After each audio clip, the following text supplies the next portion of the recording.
This Family Life News podcast is made possible by the support of listeners like you. It's the Noon Report from Family Life, bringing a Christian worldview to what's happening in New York, Pennsylvania, across the country, and around the world. Weather with Kevin Williams, plus special features and reports with the Family Life News team. Now, here's what's happening.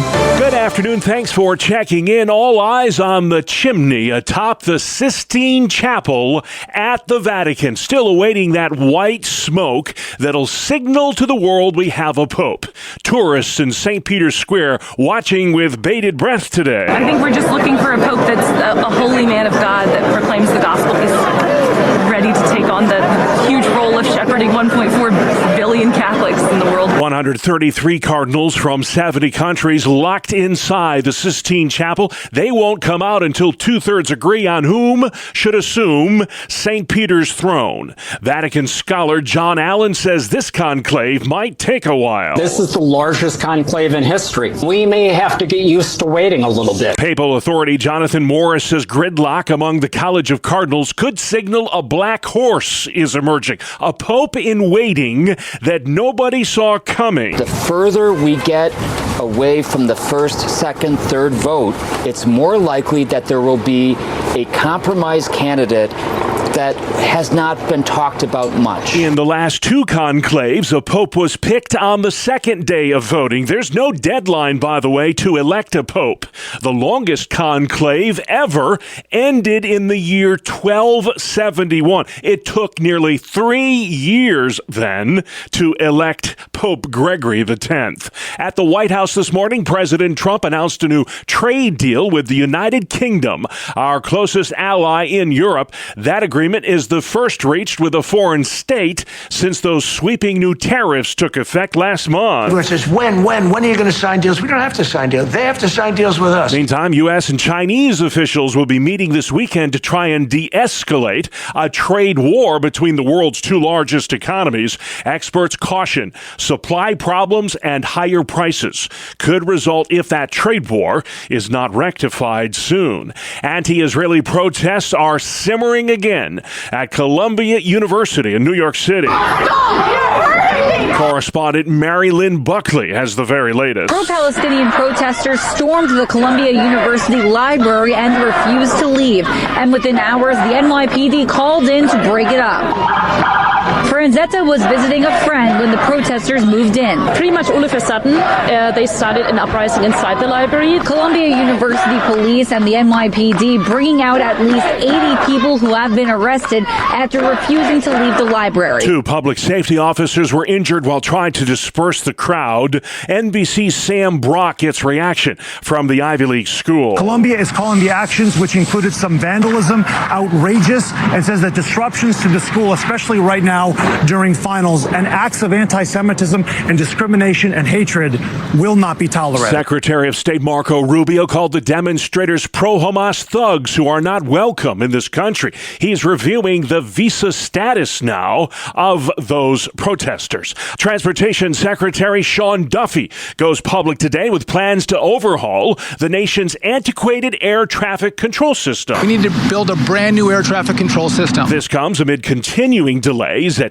Newark Liberty International Airport. A technical glitch there caused air traffic controller screens to go dark last week. Cybersecurity expert Kevin Walsh. We rely on these old systems, which sadly is increasing our risk. The FAA is working to modernize it, but they're also going pretty slow. It generally takes them about a decade to modernize a system. The cost to modernize our current air traffic control system expected to cost around $35 billion. The FBI has just announced the arrest of more than 200 alleged child sex predators. The crackdown, called Operation Restore Justice, targeted an online network of pedophiles. Attorney General Pam Bondi with this warning to moms and dads everywhere. Parents need to monitor what your kids are doing on the internet. Your kids have no right to privacy on the internet. Children are getting recruited on the internet from being on games, social media, any kind of social media platform. platform. They think they're talking to other children,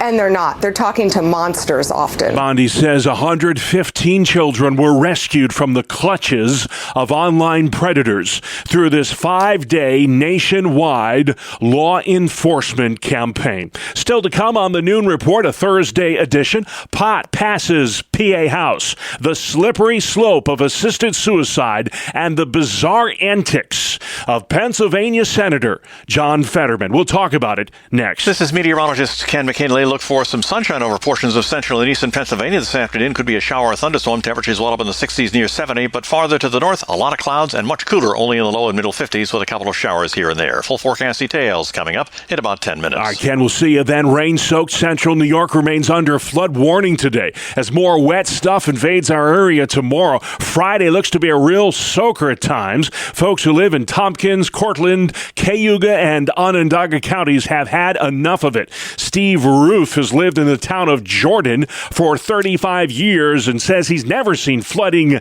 like he witnessed this week. We had 6 inches of water in the garage. It was overflowing the bridge up there. I've never seen it that high before. Minor flooding expected near Cayuga Lake in the city of Ithaca. Water levels there high enough that roads and pathways could become inundated. Police urging caution whenever you try to drive over water-covered highways. In fact, you should not.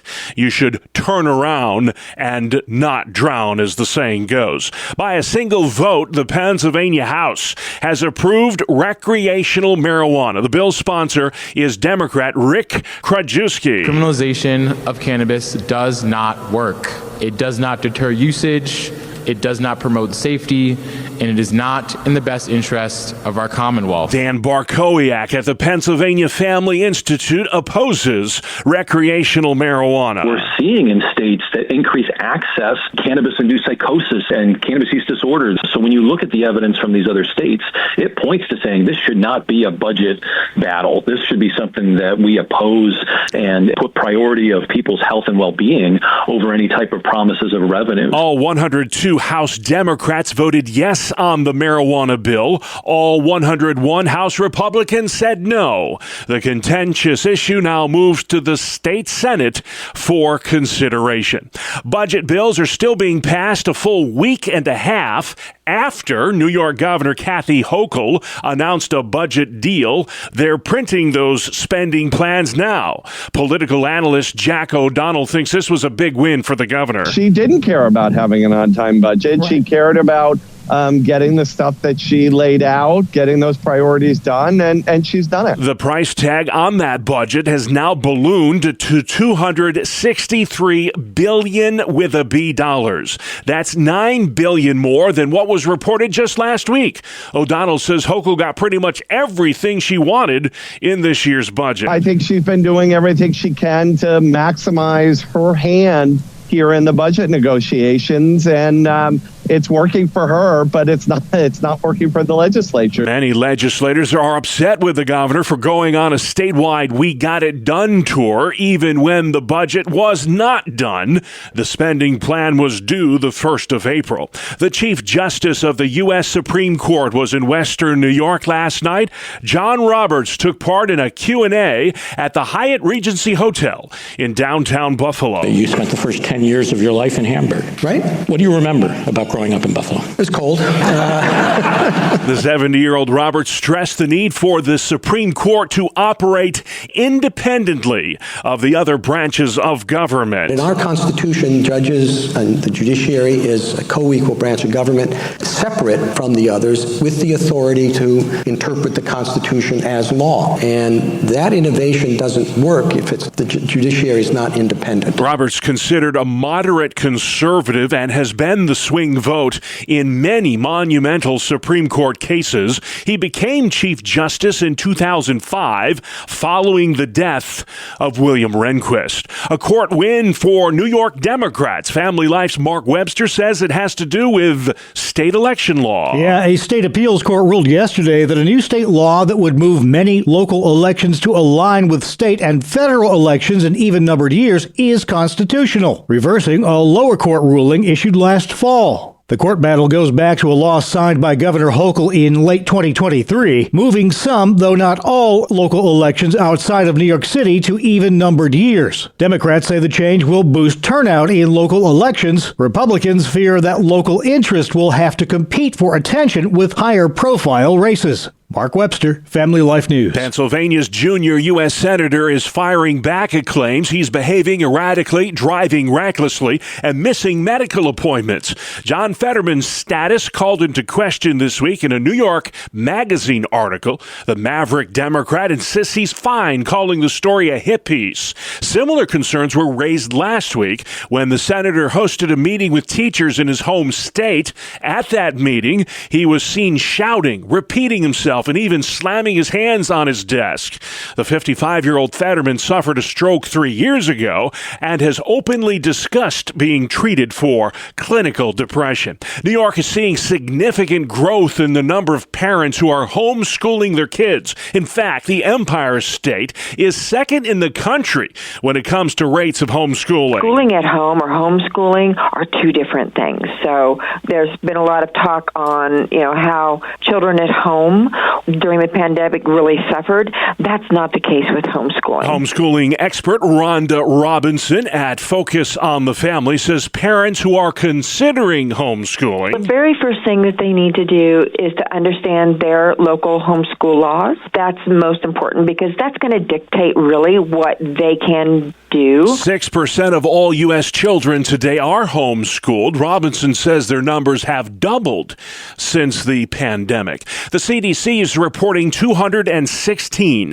pediatric flu deaths this year. 25 of those deaths happened in New York. Sarah Lee Kessler has our report. New York State Health Commissioner Dr. James McDonald says that's the highest number ever recorded in the Empire State. Dr. McDonald says 24 of the 25 children who died had not received a flu shot, with 5 children too young to get the vaccine. It's recommended for children 6 months old and up. New York's health commissioner also blames misinformation for vaccine hesitancy, which has caused the country's flu shot rates for children to plummet to just 49%, down from 64% 5 years ago. I'm Sarah Lee Kessler. Carbon County, Pennsylvania residents have some burning questions when it comes to a local power plant.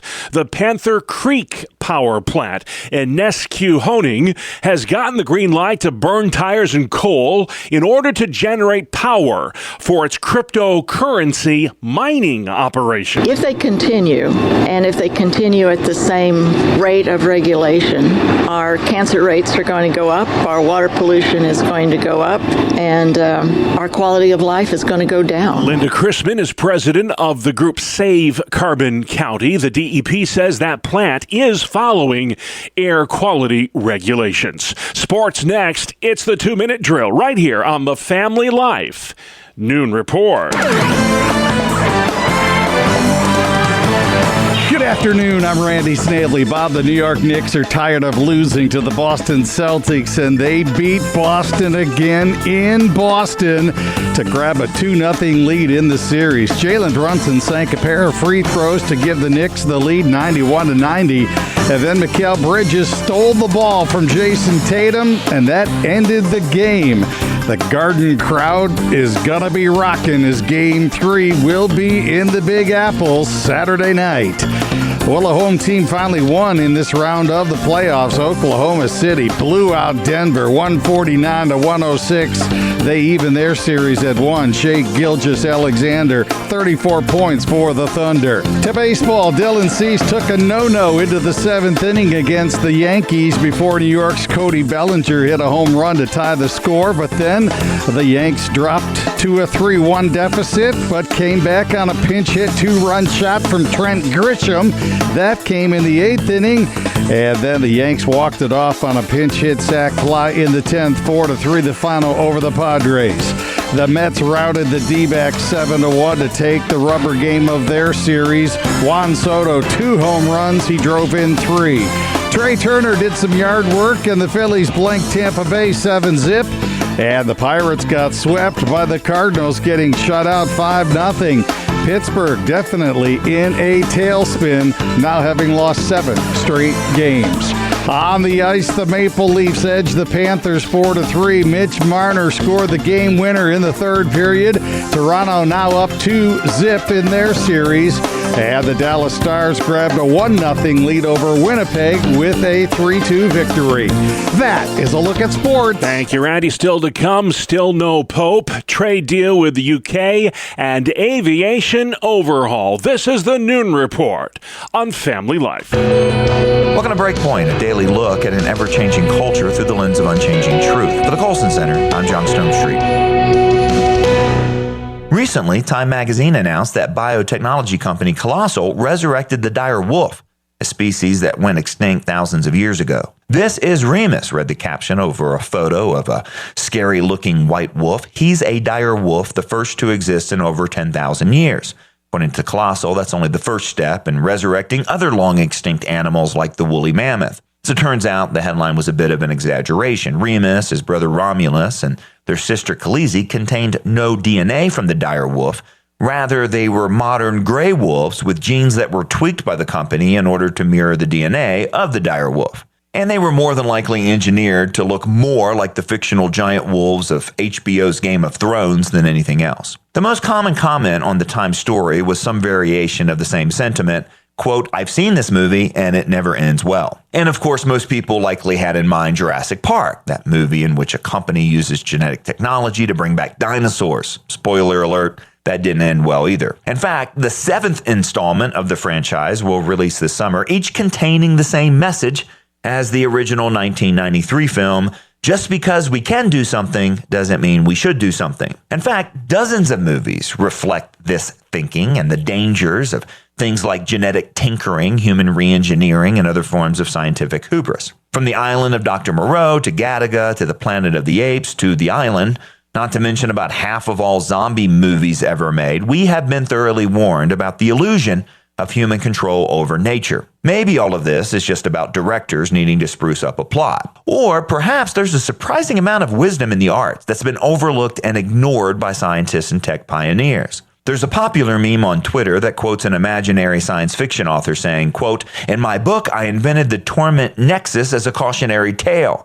And that's immediately followed by a tech company exec announcing, "At long last, we've created the torment nexus from the classic sci-fi novel, Don't Create the Torment Nexus." And even more, there's this strange disconnect between pop culture's ability to anticipate the negative consequences of our scientific advances and our own willingness to volunteer as guinea pigs for those advances. And this is now as true for AI as for medical technology. From 2001, A Space Odyssey, to AI, to Terminator, to iRobot, to Adventure's Age of Ultron, we have long been warned about artificial intelligence. Wall-E warned us that we'd lose our humanity if we relied on technology to solve all of our problems. Ready Player One warned us against getting lost in virtual reality. Children of Men depicted what would happen if society ever stopped having enough babies. And Minority Report questioned the justice of a surveillance state. What all these movies really have in common is that their warnings have all been ignored in the real world. Sure, people will comment or make the joke, "I've seen this movie and it doesn't end well," but then we continue to adopt every new technology that promises us comfort or convenience or control without even having a serious discussion about things like purpose or boundaries or potential consequences. And even when the warnings aren't exactly accurate or even realistic, these films will raise questions that are worth asking. And yet, it's as if our curiosity wanes once the credits roll. Asking whether we should do something, not just if we can do something, that's a skill that should never be extinct. For the Colson Center, I'm John Stone Street with Breakpoint. All right, John, thank you for that. Let's head outside next. Ken McKinley has your midday forecast. Good afternoon. Clouds rather persistent over New York areas as we head through the afternoon. There may be some breaks in farther northern and western sections by later in the afternoon. On the other hand, in Pennsylvania, some sunshine in many areas, but that allows temperatures to get warmer and also the possibility of some shower or thunderstorm activity in those areas. Tonight, skies becoming partly cloudy over western portions of New York and Pennsylvania, but the clouds holding tough farther east, and in fact, some rain will spread into eastern Pennsylvania Pennsylvania after midnight tonight. Rain over eastern portions of the region tomorrow, while farther west, some sunshine will prevail at least for a time.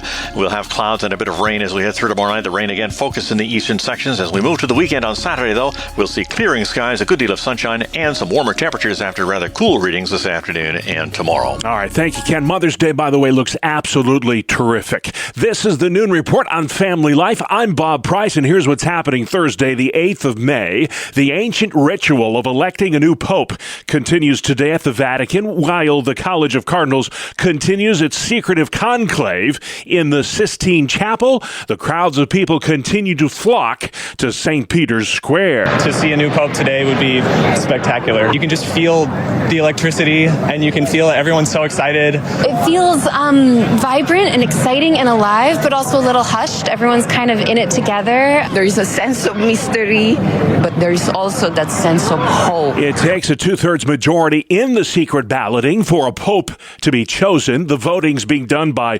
133 Catholic cardinals from 70 countries worldwide. President Trump announcing today a new trade deal with Britain, our closest ally in Europe. Natalie Brand at CBS says others hope to get on the action as well. The U.S. is close to a deal as well with India, with Israel. They've been talking to South Korea, Vietnam, and Japan. Today's agreement with the UK, the first reached with a foreign state since those sweeping new tariffs took effect. We get more from NBC's Garrett Hay. The president has been eager to prove his theory that tariffs will force U.S. trading partners to the table to strike more favorable deals with the United States. But it comes amid growing concern about the economic pain those tariffs may cause in the months ahead. Talks with China, our biggest trading partner, get underway this weekend in Switzerland. Columbia University is restricting access on campus today, following the arrest yesterday of dozens of anti-Israeli protesters. They took over a campus library during final exams. Scott Pringle has our report. Columbia had to call in the NYPD after university officials say protesters invaded Butler Library and disrupted students who were studying. They hung banners and pro-Palestinian flags and then refused to leave. This woman was there. It seemed like this was a planned and very well orchestrated attack, I would call it, occupation of the building. Columbia is in the middle of trying to get back $400 million in federal funding that was canceled after the Trump administration demanded a series of changes following last year's pro-Palestinian protests on campus. Scott Pringle, New York. Columbia says many of those taken away in handcuffs yesterday were not affiliated with the school. Columbia President Claire Shipman. I'm deeply disturbed at the idea that at a moment when our international community feels particularly vulnerable, a small group of students would choose to make our institution a target. Secretary of State Marco Rubio called the demonstrators pro-Hamas thugs who are not welcome in this country. He's currently reviewing the visa status of those protesters. The U.S. Department of Transportation is taking the wraps off sweeping new plans today to overhaul our outdated air traffic control system. It's not just air traffic control staffing or technology breakdowns. A runway is also under construction. Right now, the DOT secretary calling together the airline CEOs to mitigate the delays, announcing today steps to overhaul the nation's air traffic control system across the country. Reporter Tom Costello reporting from Newark Liberty International Airport. Other news this Thursday, Florida is joining Utah in banning fluoride from public drinking water. Florida Governor Ron DeSantis. The highest burden is why should this be forced on people?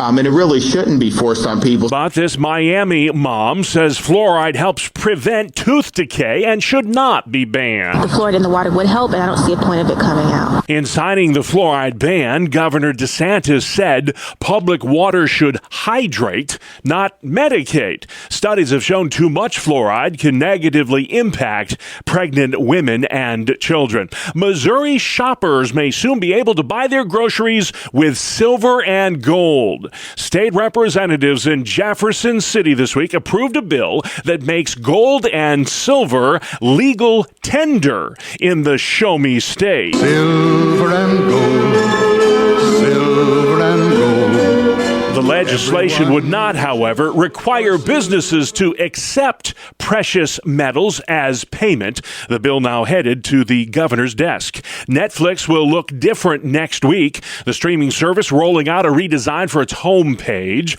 It's the first big makeover at Netflix in more than a decade. Starting next week, the Netflix homepage will feature fewer titles but more videos. Company officials say the goal here is to get a sleeker design that will get more people to press play and stay. You're listening to the Noon Report on Family Life.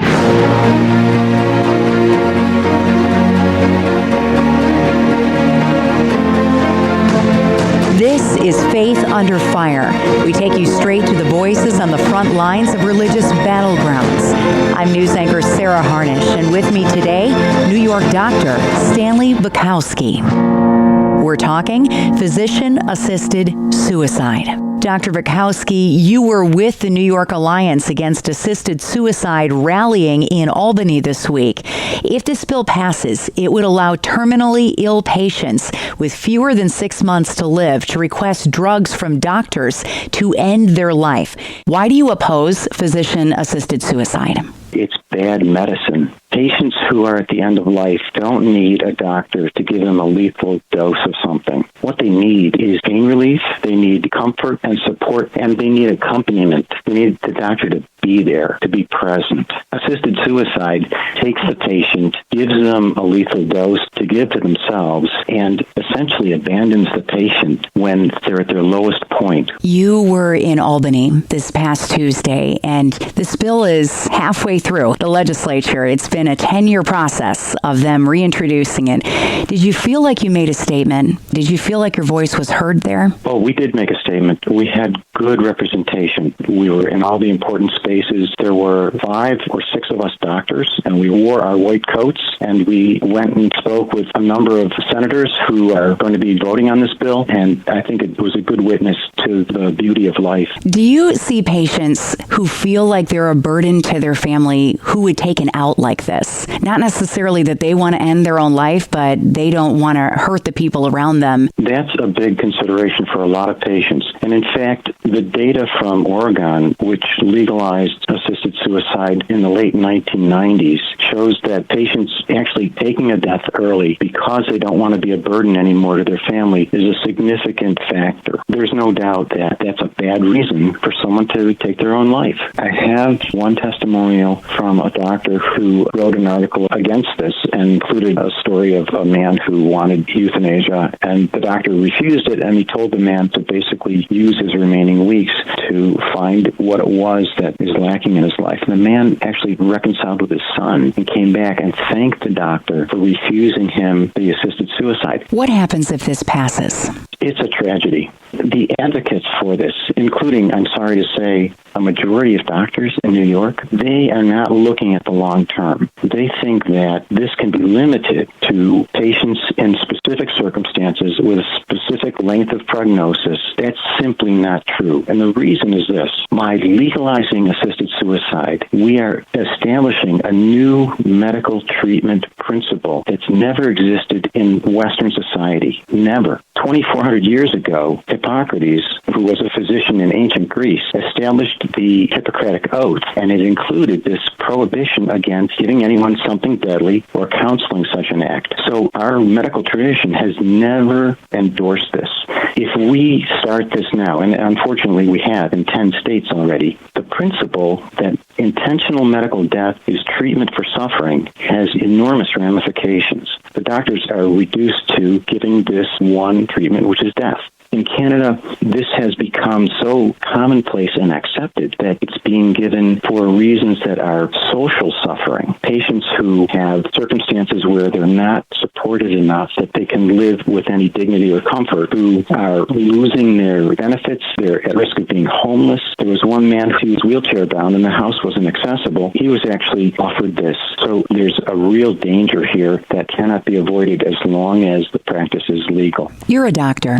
Why would you leave your office and come to Albany for something like this? Why does it matter so much to you to stop this bill?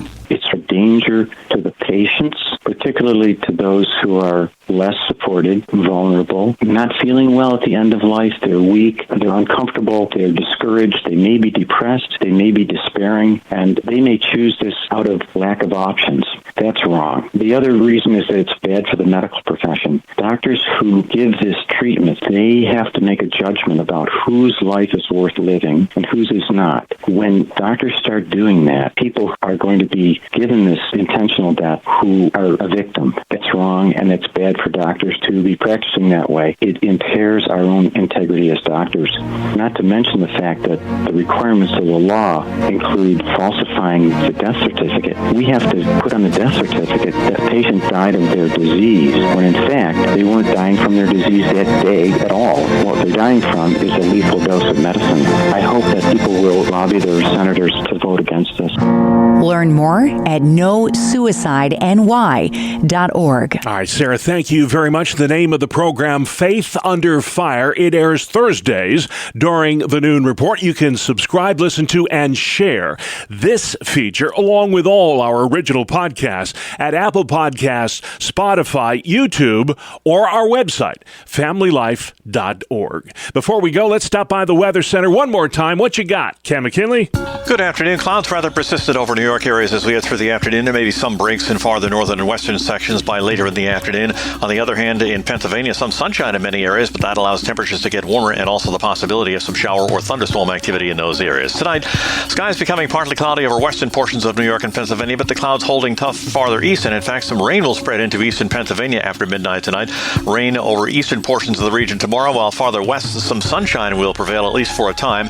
We'll have clouds and a bit of rain as we head through tomorrow night. The rain again focused in the eastern sections. As we move to the weekend on Saturday, though, we'll see clearing skies, a good deal of sunshine, and some warmer temperatures after rather cool readings this afternoon and tomorrow. All right, things look pretty good for all you moms out there for Sunday as well. Thank you, Ken. Fine at noon, look out below. A 50-year-old Soviet probe meant to study the planet Venus expected to crash land on our planet soon. That spacecraft was launched in 1972, but it malfunctioned and has been stuck in Earth's orbit ever since. It's about the size of an automobile and was built to survive the hottest planet in our solar system, that is Venus. NASA scientists say it might also survive re-entry into Earth's atmosphere, and that's not such a good thing. But the chances it'll hit somebody are only 1 in about 10,000. It is on track for re-entry sometime this week, so heads up. And that's our world, the world we live in, Thursday, the 8th of May. I'm Bob Price, Family Life News. You've been listening to the Noon Report, heard weekdays on Family Life. Thank you for listening.